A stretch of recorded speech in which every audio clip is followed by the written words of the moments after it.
ಸುದ್ದಿಗಾಗಿ ಸಿದ್ದು ನ್ಯೂಸ್. ಸುದ್ದಿಗಾಗಿ ಸಿದ್ದು ನ್ಯೂಸ್ಗೆ ಸ್ವಾಗತ. ನಾನು ಮುನೀರ್ ಅವಟಗೇರಿ. ಇಳಕಲ್ನ ಆಶಾದೀಪ ವೃದ್ಧಾಶ್ರಮದಲ್ಲಿ ಸಮಾಜ ಸೇವಕ ವೀರೇಶ್ ಡವಳ್ಗಿಯವರ ಅರ್ಥಪೂರ್ಣ ಜನ್ಮದಿನ ಆಚರಣೆ.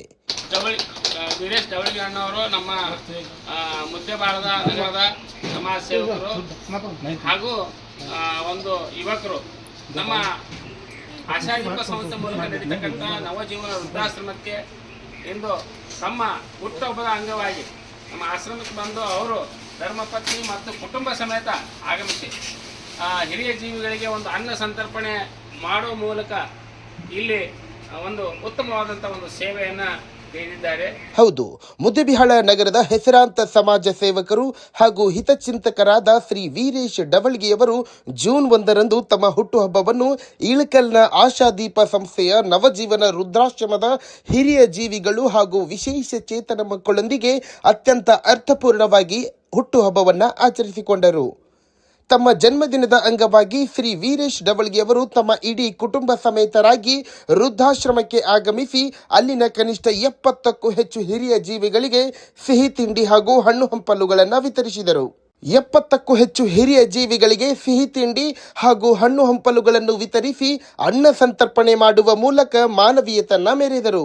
ಸ್ನೇಹಿತರಿಂದ ಶುಭ ಹಾರೈಕೆ. ಇದೇ ಸಂದರ್ಭದಲ್ಲಿ ಇಳಕಲ್ನ FMQ ಇಂಜಿನಿಯರಿಂಗ್ ವರ್ಕ್ಸ್ನ ಶ್ರೀ ಇಸಾಕ್ ಅಲಿ ನಾಲತವಾಡ್ ಮತ್ತು ಅವರ ಸಹೋದರರು ಆಗಮಿಸಿ ಆತ್ಮೀಯ ಸ್ನೇಹಿತರಾದ ವೀರೇಶ್ ಡವಳ್ಗಿ ಅವರಿಗೆ ಶಾಲು ಹೊದಿಸಿ ಸಿಹಿ ಉಣಿಸಿ ಹುಟ್ಟುಹಬ್ಬದ ಶುಭಾಶಯಗಳನ್ನು ಕೋರಿದರು.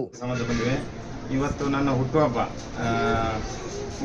ಅದ್ದೂರಿಯಾಗಿ ಆಚರಿಸೋದ್ರಿಂದ ನಮ್ಗೇನು ಅದು ಲಾಭ ಇಲ್ರಿ. ಯಾಕಂದ್ರೆ ನಿಮ್ಮ ಆಶೀರ್ವಾದ ನಮ್ಗೆ ಬೇಕಂತೇಳಿ ನಾವು ಇಳಕಲ್ಲಿ ಬಂದು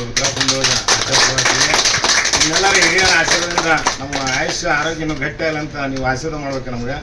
ಯಾಕಪ್ಪ ಅಂತಂದ್ರೆ ಅಣ್ಣವರು ಭಾಳ ಅವ್ರಿಗೆ ಕಾಲಿಲ್ಲ, ಆದರೂ ನಿಮ್ಮೆಲ್ಲ ಒಂದು 30-40 ಮಂದಿ ಅವ್ರು ಸಲುತ್ತಾರಪ್ಪ ಅಂದ್ರೆ ಇದು ಸಣ್ಣ ಕೆಲಸ ಅಲ್ರಿ. ಯಾಕಂದ್ರೆ ನಾವು ಮನ್ಯಾಗ ತಂದೆ ತಾಯಿ ನೋಡ್ಬೇಕಂತಂದ್ರೆ ಆಗುದಿಲ್ಲ. ಒಬ್ಬರು ಯಾರ ಬೀಗ್ರು ನಾ ಸುಮ್ಮ ಮಾತನ್ನು ಹೇಳ್ತೀನಿ ರೀ, ಬೀಗ್ರು ಮನೆ ಬಂದ್ರಪ್ಪ ಯಾವಾಗ ಮನೆ ಹೋಗ್ತಾರ ಅಂತೀವಿ. ಅಂಥ ಟೈಮ್ದೊಳಗೆ ಅಣ್ಣವರು 45 ಮಂದಿ ದಿನ ಒಂದು ದಿವಸ ಅಲ್ರಿ ದಿನಂಪ್ರತಿ ಸಂಬಳಸ್ತಾರ ಅಂದಮೇಲೆ ಒಬ್ರು ಚಲೋ ಇರ್ತಾರೆ, ಒಬ್ರು ಸುಮಾರು ಇರ್ತಾರೆ. ಅವ್ರನ್ನೆಲ್ಲ ಸಂಬಳಿಸ್ಕೊಳ್ಳೋ ಶಕ್ತಿ ಇನ್ನ ಭಗವಂತ ಅವ್ರಿಗೆ ಕರುಣಿಸ್ಲಿ. ಇನ್ನ ಮುಂದಿನ ದಿನಮಾನದಲ್ಲಿ ದೊಡ್ಡ ಇದು ವೃದ್ಧಾಶ್ರಮವಾಗಿ ಬೆಳೀಲಿ ಅಂತೇಳಿ ನಮ್ಮ ಶುಭ ಹಾರೈಕೆ. ಜಾಹೀರಾತುಗಳಿಗಾಗಿ ಸಂಪರ್ಕಿಸಿ. ಹೆಚ್ಚಿನ ವಿಡಿಯೋಗಳಿಗಾಗಿ ನಮ್ಮ ಚಾನಲನ್ನು ಶೇರ್ ಮಾಡಿ, ಹಾಗೆ ಸಬ್ಸ್ಕ್ರೈಬ್ ಮಾಡಿ. ಯಾಕೆಂದರೆ ನಮ್ಮ ಸುದ್ದಿಗಳು ನಿಮಗೆ ಬೇಗನೆ ತಲುಪುತ್ತವೆ.